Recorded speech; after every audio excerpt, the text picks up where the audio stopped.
This is File 10. The 3/11 incidents. Every story starts the same way. A quiet town, an ordinary night, and a timestamp that repeats like a digital warning. 3/11. For a long time, people thought it was just a coincidence, a glitch in our collective consciousness. But coincidences don't happen simultaneously across 47 different regions of the world, all at the exact same minute. This isn't just a story about waking up in the middle of the night. This is about what wakes up with you. The official record of the 3/11 incidents began in a remote village nestled deep in the forests of northern Sweden. A woman, let's call her Lara, filed a police report. She said she woke up abruptly at 3:11 in the morning to the distinct sound of footsteps in her kitchen. The police arrived, expecting a routine burglary, but they found no footprints in the fresh snow outside, no signs of forced entry, no damage, and nothing was missing. The only thing out of place was a small kitchen radio, one she swore was unplugged, now turned on by itself. It was playing a burst of static, but it wasn't random noise. It was a structured, repeating pattern, something local technicians later admitted they couldn't decode or replicate. The pattern played 4 times. Then, complete and utter silence. The case was dismissed as an overactive imagination, a vivid dream, but it was only the beginning. Just 2 weeks later, the phenomenon went global. Reports trickled in from Japan, Brazil, and New Zealand. Different countries, different cultures, different languages, yet the details were chillingly identical. People reported suddenly waking from a deep sleep, their eyes snapping open as if by an invisible command. The time on their clocks always read 3:11 in every home.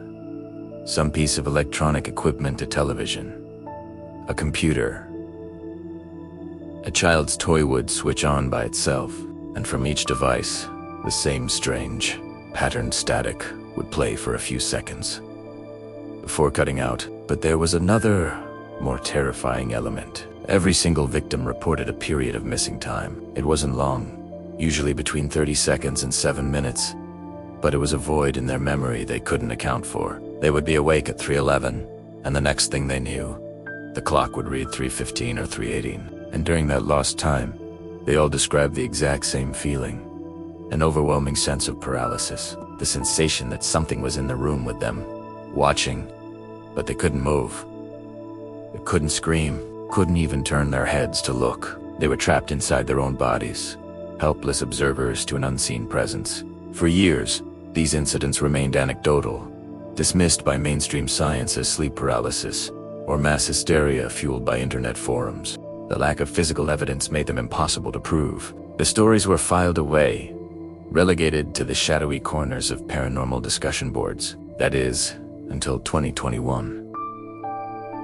In a quiet suburb in Alberta, Canada, a man had set up a security camera in his living room to watch his dog while he was away. One night, he fell asleep on the couch. The camera kept rolling, silently documenting the night. At 3 hours, 11 minutes and 4 seconds a.m., the infrared lights on the camera flicker erratically. At 3 hours, 11 minutes and 6 seconds, the audio recording cuts out completely, replaced by a dead digital silence. And then, at 3 hours, 11 minutes and 9 seconds, for a fleeting 0.7 seconds, the camera captures it. A tall, blurred, almost transparent figure appears standing over the sleeping man. It has no discernible features, just a wavering, distorted human-like shape that seems to absorb the light around it. Then, as quickly as it appeared, it's gone.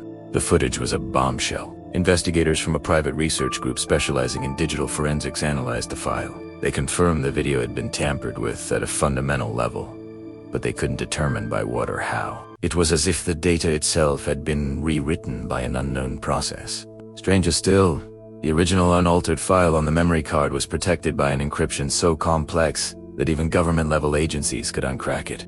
Only 5 researchers were given clearance to view the original, uncompressed footage. We don't know what they saw. All we know is that 3 of them resigned the very next day, refusing to speak about their experience. One was later admitted to a psychiatric facility, suffering from extreme paranoia. The footage, both the altered copy and the encrypted original, was confiscated by an unnamed agency and has never been seen again. By the beginning of 2024, The number of verified 311 cases had skyrocketed to over 900 worldwide, and that's just the official count. The true number is likely thousands higher. But the strangest part wasn't the growing frequency. It was the psychological consistency. When researchers interviewed the victims separately, under controlled conditions, a shared narrative emerged. They all used nearly identical phrasing to describe the presence in their rooms. It felt like I was being watched, but not by something human. They described a feeling of cold, analytical observation, like a scientist studying a specimen. There was no malice, no anger, just an unnerving, alien curiosity. So what exactly happens at 311? And why that specific time? The theories are as varied as they are unsettling. Some neurologists propose it's a witching hour for the human brain, a moment when our circadian rhythms are at their lowest point, making us susceptible to vivid hallucinations and sleep paralysis. They argue the electronic anomalies are just coincidences, misinterpretations of a mind caught between waking and sleeping. Others, particularly those in the intelligence community, whisper about clandestine government projects. They suggest it could be a new form of non-lethal psychological weaponry being tested on civilian populations, using low-frequency signals to induce paralysis and hallucinations. The static isn't noise. It's a carrier wave. The missing time is the result of a targeted electromagnetic pulse. It's a terrifying thought. But is it more or less terrifying than the alternative? Then there's the third theory, the one most researchers refuse to entertain publicly. This theory posits that 311 is not a time of day for us, but for them. It's a designated window, a brief crack in the veil of our reality. The static is their language, or perhaps the sound of their technology interfacing with ours. The paralysis is a precautionary measure, a way to keep the specimen from panicking. They aren't ghosts or demons. They're something else entirely. Something we were never meant to encounter or understand. Something that views our world as a place to visit, to observe, to study.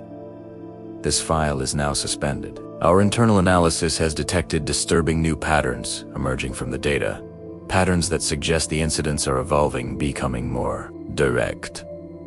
Our mandate is to observe, not to interfere. We can only offer a warning. If you find yourself waking up tonight, and a strange feeling of dread washes over you, whatever you do not check the clock. If you hear a strange sound from another room, do not open your door. And if you hear the static, that rhythmic patterned static, coming from your phone or your TV, stay still, close your eyes, and whatever you do, don't move. End of File 10. The Shadow Archives, signing off. If you want to delve deeper into the archives, make sure to subscribe and hit the notification bell. You never know when the next file will be opened. Thank you for listening.